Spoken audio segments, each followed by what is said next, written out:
Have you ever noticed how some relationships don't end with an argument? They just slowly go quiet. Someone doesn't text you, you don't text them.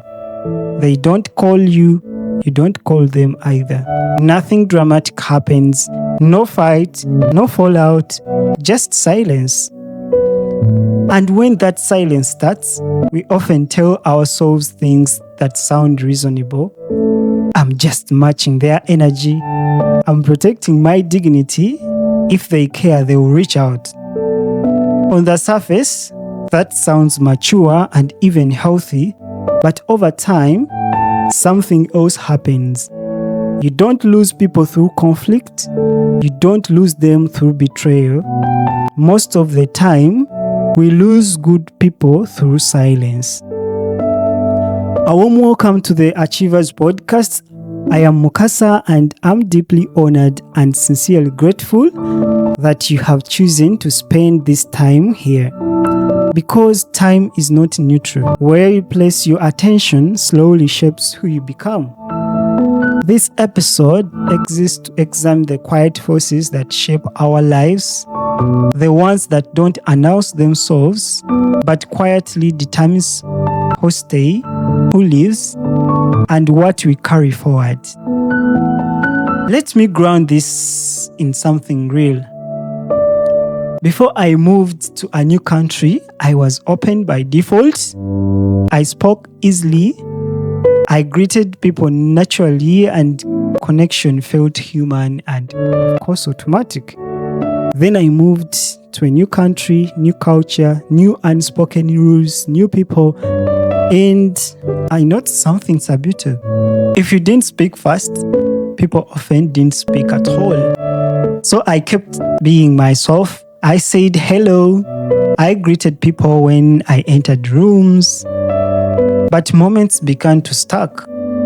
I would greet someone and another person would walk in behind me and say nothing. And at times, those people that you always say hello, you initiate the conversation, they come after you. Like on another day, they just say nothing and you be like, what's going on? And once doesn't mean much, twice doesn't mean either, but repetition teaches the nervous system. And eventually, the mind starts asking quieter questions. Why am I always initiating? Am I doing too much? Like, am I misreading something? And without any conscious decision, I adjusted. I became quieter, not because I didn't care, but because repeatedly offering connection without response starts to feel like exposure. And another example can be like on social media, like WhatsApp. You have your friends, and if you don't say hello to them, they don't. Like if you don't call them, nothing happens. Am I tying myself on these people? Like, this is where many people end up, and we quietly lose good friends and good people. Now picture this clearly. Two people, no conflict between them. You are sitting somewhere thinking, if they wanted to talk to me, they would reach out.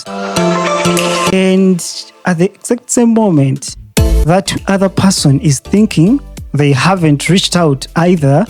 I don't want to force it. Both people are reasonable, both are tired, both are protecting their dignity. Days pass, then weeks, no calls, no messages, and a real connection fades. Not because it lacked meaning, but because both minds were running the same protective script. This isn't drama, this is psychology. Let's talk about why this happens, especially in friendships. First, it is self-protection.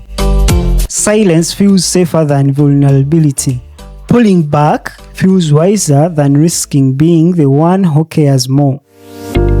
And another thing, it's assumptions. Like assumptions replace communication. We interpret silence as disinterest instead of asking what it means. We let our minds finish stories that were never spoken. And also there's something called modern exhaustion. We live in a world that drains attention. Friendships now require intention, but we expect them to survive without it. And then there is something we really name honestly, and it's called a friendship of convenience. Some relationships are built primarily to proximity. A shared class, a workplace, a neighborhood, a season of life. And we don't teach ourselves the skills of keeping friends, the skills of being with people, but just we find ourselves like sharing the same interest and then we just moving. And now after some time, maybe that what was connecting you together is not now happening, or maybe you finish your studies, so you end up losing those people. When that context changes, the bond weakens, not because anyone is fake, not because anyone is bad, but because the connection was situational, not foundational. Silence doesn't destroy this friendship, it reveals what they were built on. Here is the uncomfortable truth.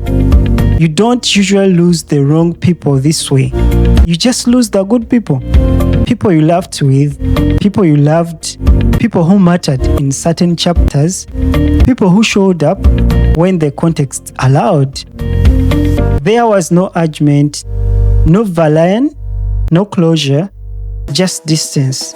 And psychologically, unresolved ending hurt more than rejection, because the mind keeps searching for meanings that never arrives.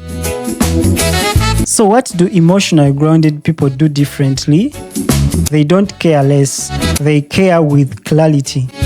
They do understand this distinction. Reaching out once is not weakness. It is not chasing, it's information. You are not attaching yourself to someone, you are replacing assumptions with reality.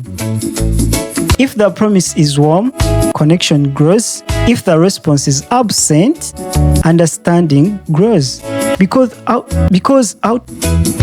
outcomes protect your dignity. What slowly erodes self-respect is not reaching out. It is staying trapped in unspoken uncertainty. So here is the challenge, and I want you to take this seriously. Think of someone you lost contact with, not because of conflict, not because of anything else, but because of silence. Ask yourself honestly, was this friendship of depth or one of convenience? If it was depth, reach out once this week. No explanation, nothing else, just presence. Say hello to them and see what their response is. If it was convenience, release it without guilty. Not everything that ends was meant to last. Both responses are maturity.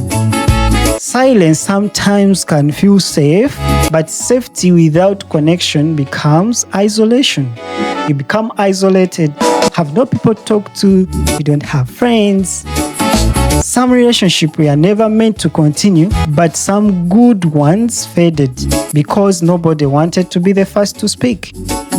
Growth is learning the difference and having the courage to act on it. Thank you to everyone who has listened, who has subscribed, who has shared an episode, or simply taken a second to like a post. Those actions may seem small, but they are not invisible.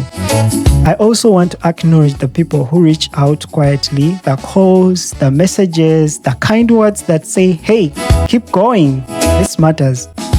That encouragement carries weight. It keeps this work moving forward, especially on the days when momentum feels fragile. And to people like Jonathan, Ratif, Mozikid, Godfrey, and many others, I can't thank you enough. You guys, you consistently show up, you engage, you support, you don't miss a post.